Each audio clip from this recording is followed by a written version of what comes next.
Welcome dear rockets. कैसे हो आप सभी। एक राजा था जो अपने अंतःपुर यानी रानियों के साथ बहुत बिजी रहता था। उसका सेनापति आसपास के सारे राज्यों पर कब्जा करके अपना अलग साम्राज्य स्थापित करना चाहता था। उसकी नजर थी दुश्मन की एक तलवार पर जिसे हजारों साल पहले एक मांत्रिक ने बनाया था। वो तलवार जिसके पास होती है ना, वो बड़ी से बड़ी सेना के साथ लड़कर आराम से विजय हासिल कर सकता है। अपने इस लक्ष्य के लिए उसने ऐसे कौन से खतरनाक कदम उठाए और क्या उसे सफलता मिली, ये जानने के लिए चलिए देखते हैं इस एक्शन पैक्ड चाइनीज मूवी को जिसका नाम है इमॉर्टल स्लेइंग नाइफ। बाकी अगर आप चैनल पर नए हैं तो सब्सक्राइब कर दीजिएगा। मूवी की शुरुआत में दिखाते हैं कि सदियों पहले एक राजा की प्रजा गरीबी और भूख के मारे तड़प रही थी। लेकिन राजा जिसका नाम शिन था वो अंतःपुर में अपने मजे कर रहा था। उसे अपनी प्रजा पर जरा भी दया नहीं आई। लेकिन पास के एक राज्य का राजा जिसका नाम ड्यूक था, उसे इस राज्य की जनता पर दया आ गई। उसे लगा कि शिन पर हमला करके मैं जनता के लिए एक खुशहाल राज्य स्थापित करूंगा और इसी लक्ष्य के साथ वो 3000 सिपाहियों को लेकर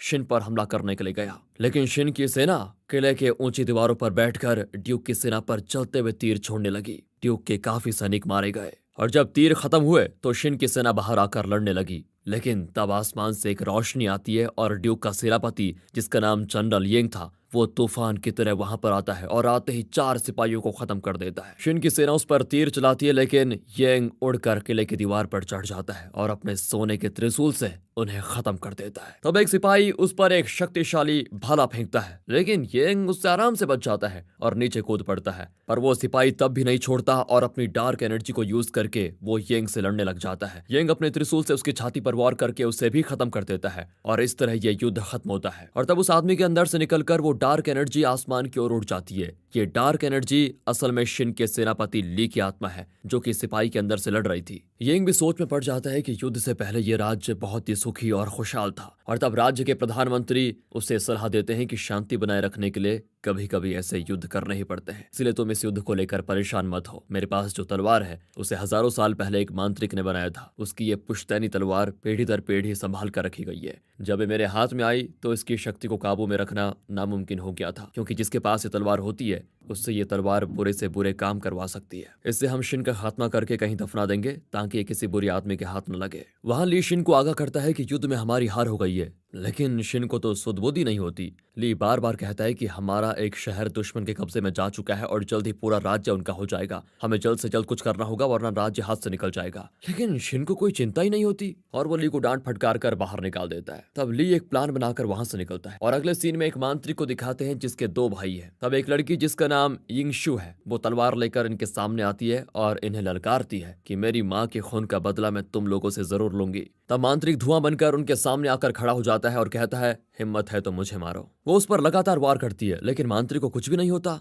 यिंगशु भी मांत्रिक परिवार से है और वो अपनी शक्ति का पूरा इस्तेमाल करती है लेकिन मांत्रिक का कुछ नहीं बिगाड़ पाती। फिर मांत्रिक अपनी पावर का इस्तेमाल करके यिंगशु को खरगोश बना देता है। अचानक वो सभी फ्रीज हो जाते हैं। मांत्रिक की आत्मा शरीर से निकलकर देखती है कि ये क्या हो गया। तभी ली वहां पर आता है और माफी मांगता है कि आपसे जरूरी बात करनी थी, इसलिए मैंने सबको फ्रीज कर दिया है। मैं राजा शिन का सेनापति ली हूँ और मैं चाहता हूँ कि आप मिंगजिंग सिटी जाकर वहां दुश्मन की सेना को खत्म कर दें। और अगर आपने काम कर दिया तो मैं कुनलुन पहाड़ का रहस्य आपको बता दूंगा जिससे आपको मृत्युंजय वर मिलेगा और आप हजारों साल जिंदा रह पाएंगे। ये कहकर ली गायब हो जाता है और साथ ही यिंगशु जो खरगोश बनी थी उसे भी साथ लेकर जाता है। जब ये लोग नॉर्मल हो जाते हैं तो तीनों भाई मिंगजिंग सिटी के लिए निकल जाते हैं। यहाँ यिंगशु फिर अपने ओरिजिनल रूप में आ जाती है और ली को बताती है कि उस मांत्रिक ने मेरे पूरे कबीले का नाश कर दिया, इसलिए मैं उसे मार डालना चाहती थी, लेकिन तुम मुझे यहाँ क्यों लेकर आ गए हो। ली कहता है कि तुम्हारी शक्तियां उस मांत्रिक के मुकाबले कुछ भी नहीं है, मगर मैं तुम्हारी मदद कर सकता हूँ अगर तुम मेरा एक काम कर दो तो। ये कहकर वो यिंगशु को एक पत्ता देकर कहता है तुम ड्यूक के प्रधानमंत्री के कमरे में जाओ और वहां ये पत्ता रख दो, फिर मैं मांत्रिक को मिटाने में तुम्हारी मदद जरूर करूंगा। यिंगशु मान जाती है और तब ली उस पर कोई झाड़ फूंक करता है जिससे वो तुरंत उस शहर में पहुंच जाती है जहां ड्यूक और उसका प्रधानमंत्री मिलकर गरीबों को खिचड़ी बांट रहे होते हैं। यिंगशु भी उसी लाइन में लग जाती है लेकिन उसकी समझ में नहीं आता कि गरीबों की मदद करने वाले इन लोगों का मैं बुरा कैसे करूं। अचानक एक बुजुर्ग औरत गला पकड़कर गिर पड़ती है। एक आदमी कहता है कि ड्यूक की दी हुई खिचड़ी में जहर है इसलिए बुजुर्ग मर गई। और तब यिंगशु जल्दी से उस बुजुर्ग को उठाकर खड़ी कर देती है और कहती है खिचड़ी इनके गले में फंस गई थी इसलिए गिर पड़ी, तुम ड्यूक के बारे में गलत सोच रहे हो, वैसे मैं एक डॉक्टर हूँ। तब सारे लोग ड्यूक की दरियादिली को जानकर उसके पैरों पर गिर पड़ते हैं और तब एंट्री होती है यिंग की, जिसको देखकर यिंगशु के दिल में फूल खिलने लग जाते हैं। क्योंकि यिंगशु ने खुद को डॉक्टर बताया था तो लोग उससे अपना मर्ज के बारे में बताने लग जाते हैं। तब यिंग यिंगशु को देखता है और उसका दिल भी जरा फिसल जाता है। उसी शाम को दिखाते हैं कि ली मांत्रिक और उसके भाइयों को राजगुरु के पास लेकर जाता है। राजगुरु उन्हें मिंगजिंग सिटी जाकर दुश्मन की सेना की धज्जियां उड़ाने को आज्ञा देता है। तीनों भाई एकदम खुश होते हैं। युद्ध की घोषणा ड्यूक और उसके प्रधानमंत्री तक पहुंच जाती है और वो यिंग को अपनी तरफ से युद्ध के लिए पूरी तैयारी करने को कह देते हैं। अगली सुबह यिंग और उसकी सेना निकल पड़ती है लड़ने के लिए। तब यिंगशु कहती है कि अगर युद्ध में किसी को चोट आए तो मैं मरहम पट्टी कर सकती हूँ, इसलिए मुझे भी अपने साथ लेकर चलिए। यिंग भी मान जाता है। अब युद्ध भूमि के पास इनकी सेना कैंप लगाती है। प्रधानमंत्री को शक होता है कि दुश्मन की सेना तो पहुंची नहीं, कहीं उन लोगों ने कोई और प्लान तो नहीं बनाया। यिंग कहता है कि मुझे भी ली पर शक था, इसलिए मैंने अपनी सेना की एक टोली को पहाड़ के पीछे खड़ा कर दिया है। अगर ली ने अचानक हम पर हमला करवाया तो वो लोग उन पर तीर चलाकर उनको रोक लेंगे और तब हम आसानी से उन पर हमला कर पाएंगे। आप बेफिक्र रहिए, मैंने सारा इसके प्लान सोच के रखा हुआ है। इनके कैंप से कुछ दूर पर मांत्रिक की सेना युद्ध के लिए तैयार खड़ी होती है, लेकिन मांत्रिक कहता है कि ली ने हमें ठीक 1 बजे हमला करने को कहा है और यिंग का मुकाबला करना भी आसान नहीं है, क्योंकि मैंने सुना है कि उसके पास देवी देवताओं की दी हुई शक्ति है। यहाँ यिंग खरगोश को पकड़कर खा रहा होता है तो यिंगशु उसके पास आती है। यिंग उसे भी खाना ऑफर करता है तो वो कहती है कि खरगोश मुझे सबसे प्यारा जानवर लगता है, इसलिए मैं उसका मांस नहीं खाती।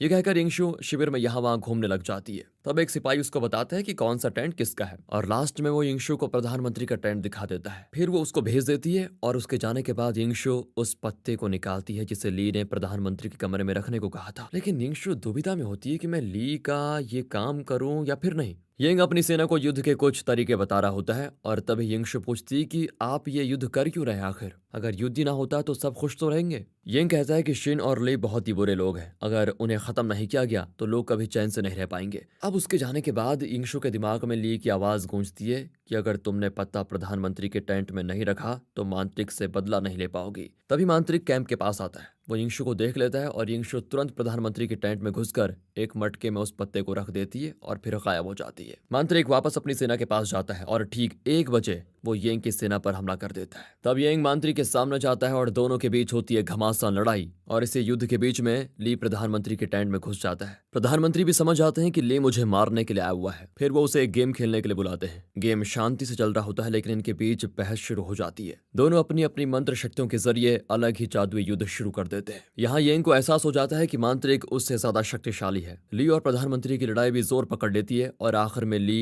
एक मंत्र पढ़ता है तो उसके पास कई चाकू आ जाते हैं और वो एक एक करके प्रधानमंत्री पर फेंकने लग जाता है। फिर वो एक खतरनाक शील्ड बनाकर सारे चाकुओं को तोड़कर फेंक देता है। ली अपने जादू का इस्तेमाल करता है तो प्रधानमंत्री और कोई रास्ता न पाकर अपने सबसे शक्तिशाली वेपन का इस्तेमाल करते हैं और उसे गिरा देते हैं। ली भी घायल होकर वहां से गायब हो जाता है और सीधे ड्यूक के कैंप में लैंड करता है, लेकिन वहां ड्यूक के सिपाही उसे घेर लेते हैं और प्रधानमंत्री अपनी मांत्रिक दीवार उसके चारों ओर खड़ी कर देते हैं। पर तभी यिंगशु वहां पर आ जाती है और ली मंत्र शक्ति से उसे अपने पास खींचकर उसके गले में चाकू रख देता है और तब प्रधानमंत्री को मजबूरन वो दीवार हटानी पड़ती है। यहाँ यिंग मांत्रिक को खत्म करने वाला होता है कि मांत्रिक का भाई उसे बचाने आ जाता है, पर यिंग अपनी दैवीय शक्ति से उसे जलाकर राख कर देता है। मांत्रिक गुस्से में यिंग पर हमला करता है लेकिन यिंग तो आसमान में उड़ने लग जाता है। इसी बीच ली यिंगशु को उठाकर उड़ पड़ता है तो यिंग यिंगशु को बचाने जाता है। मौका पाकर मांत्रिक पीछे से यिंग पर हमला कर देता है और वो बुरी तरह घायल होकर जमीन पर गिर पड़ता है। यिंगशु बहुत रोती है क्योंकि उसे लगता है कि यिंग की इस हालत की जिम्मेदार वही है। वो अपनी ड्रेस में से एक पत्थर निकालकर प्रधानमंत्री को देती है और कहती है कि हमारे वंश में इस पत्थर को पूजा जाता है और इसके जरिए कोई भी घाव ठीक हो सकता है, आप यिंग को इसको दे दीजिए।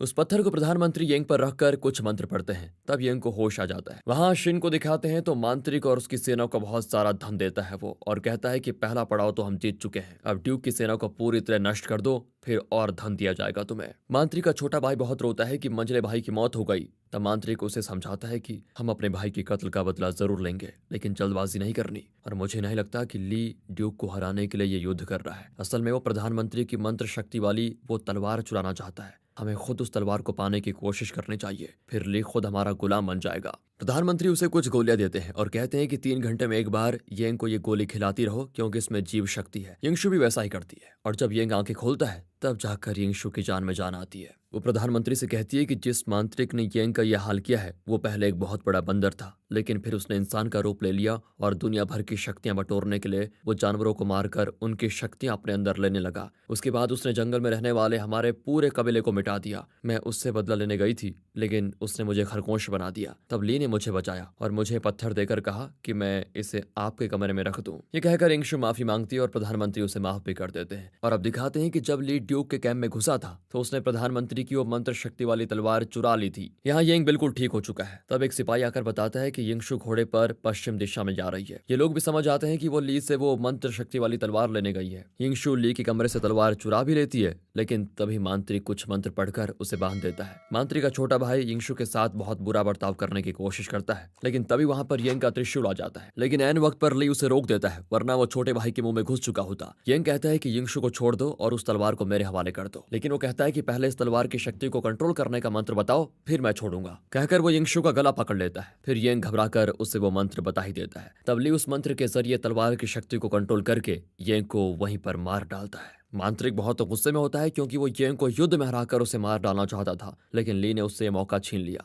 यहाँ प्रधानमंत्री यिंगशु को बताते हैं कि यिंग को जिंदा करने का एक ही रास्ता है। अगर तुम कुनलुन पर्वत पर जाकर वहां की देवी के हाथ से नुआक का मैप ले आओ तो उससे यिंग की जिंदगी को बचाया जा सकता है। ये कहकर वो यिंगशु की सुरक्षा के लिए उसे एक मांत्रिक कागज देकर कुनलुन पर्वत पर भेज देता है। अब यहाँ दिखाते हैं तो ली की गैर हाजिरी में मांत्रिक अपनी सेना को लेकर युद्ध करने के लिए चला जाता है। और जब प्रधानमंत्री को ये बात पता चलती है तो वो पूरे राज्य पर एक शील्ड लगा देते हैं, जिससे कि मांत्रिक आगे न बढ़ पाए। इसी बीच ली अपनी मांत्रिक शक्ति से ड्यूक के राज्य को अपने वश में करने की कोशिश करता है। उसकी मंत्र शक्ति का असर प्रधानमंत्री पर पड़ता है और वो खून की उल्टी करने लग जाते हैं, और तब ली उनकी शील्ड को तोड़ने में सफल हो जाता है। यहाँ यिंगशु कुनलुन पर्वत पर पहुंच जाती है तो वहां की देवी उसे अंदर आने देती नहीं, क्योंकि ये देवी देवताओं का पर्वत है और यहाँ मांत्रिक परिवारों को आना बिल्कुल मना है। लेकिन जब यिंगशु उन्हें मंत्र वाला वो कागज दिखाती है तब वो देवी उसकी मदद के लिए तैयार हो जाती है। यिंगशु कहती है कि मुझे नुआ का मैप चाहिए। ये देने के लिए वो मान जाते हैं, लेकिन उसे आगाह करते हैं कि ये मैप जिसके पास होगा उसे बहुत बड़ी कीमत चुकानी पड़ेगी। यिंगशु तो अपनी जान तक देने के लिए तैयार हो जाती है। देवी खुश होकर उसे मैप दे देती है और वो यिंगशु के शरीर में समा जाता है। यिंगशु वापस आती है तो उस मैप के जरिए यिंग जिंदा हो जाता है। इसी बीच